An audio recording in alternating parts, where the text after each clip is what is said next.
এসে বললাম আমাদের দিঘিতে। তো দিঘিটা অনেক বড়, বুঝছেন। এদিকে তো অনেক কিছু পাওয়া যায়, সাপ আর অনেক কিছু আছে, ঠান্ডাও আছে এই দিঘিতে। তো দিঘিতে অনেক মাছ, ওই দেখেন মাছ, দেখো বাবু, এই যে কত মাছ, অনেক মাছ তাই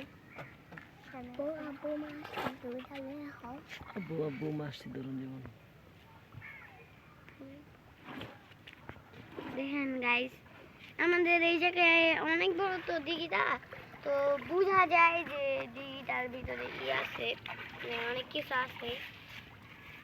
তারপর ওই যে মানুষ খায় মাছগুলির নাম কি জানি ভুলে গেছি, ওগুলিও আছে, মানে মোটামুটি সবই আছে। আমার বাইরে সব সময় এই মাছটা কামড় দেয়, ওগুলো অনেকেরই কামড় দেয়।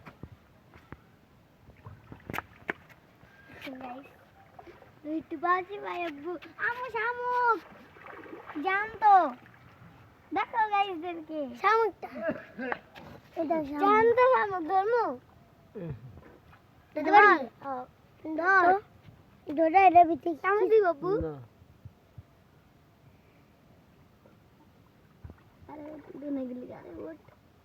দেখেছেন গাইস, এই যে জ্যান্ত শামুক, ছেড়ে দিয়ে না হলেও কষ্ট পাবে আবার।